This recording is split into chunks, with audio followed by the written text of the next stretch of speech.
Eccoti il primo passo. Sii serio.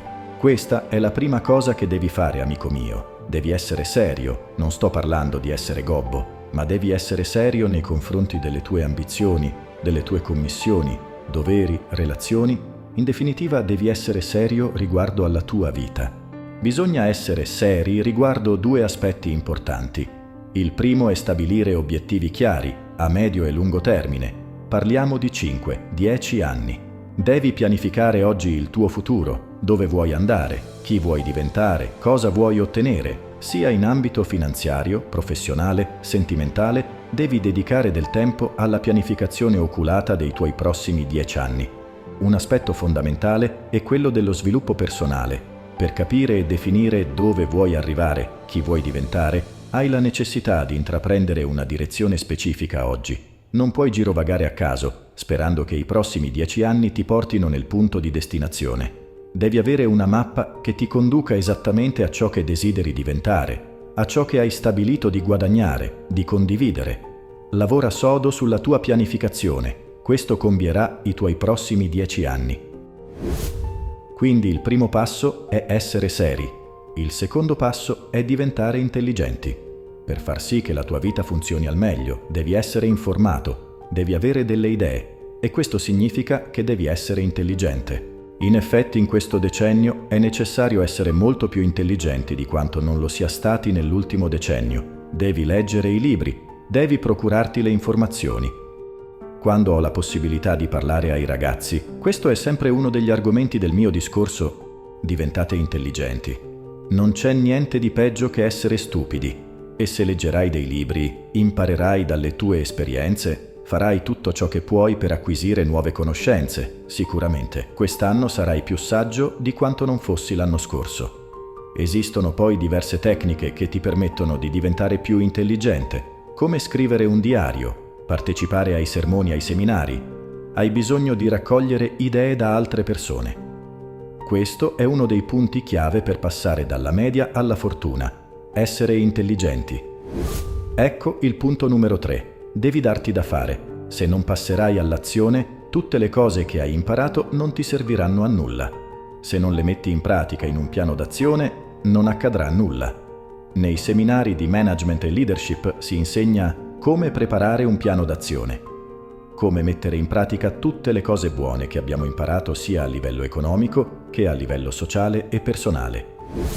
Eccoti una chiave maestra. Alcune persone non smettono mai di imparare, ma questo non basta.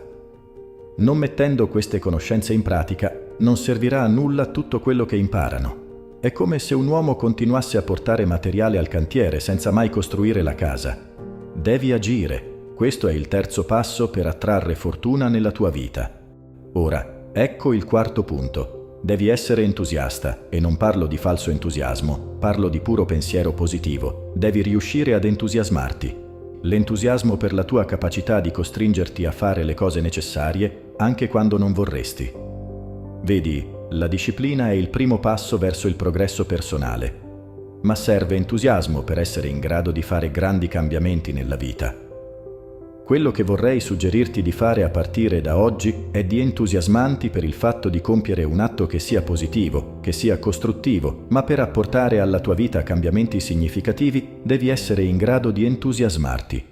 Passiamo adesso al passo numero 5, allontanarsi e trovare equilibrio. Vedi, ho scoperto che esiste una cosa importante chiamata equilibrio di vita.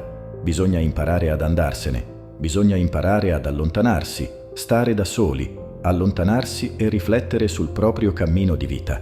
C'è una cosa che devi per forza imparare. Scrivila. Si chiama stile di vita, amico mio. È il modo in cui si impara a vivere la propria vita. Alcune persone hanno soldi, ma non sanno nemmeno come spenderli. Hanno tempo, ma non sanno come usarlo. Alcune persone hanno successo, ma non sanno come gestirlo. Pensa ad un padre che prende $5 e li lancia al figlio dicendo: se ne hai così tanto bisogno, allora prendili.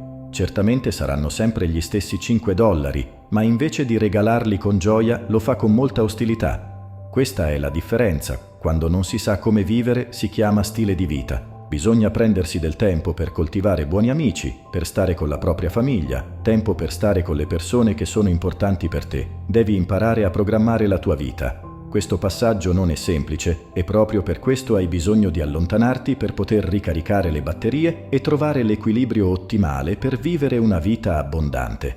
Ora, questi sono i 5 semplici passi per passare dalla media alla fortuna.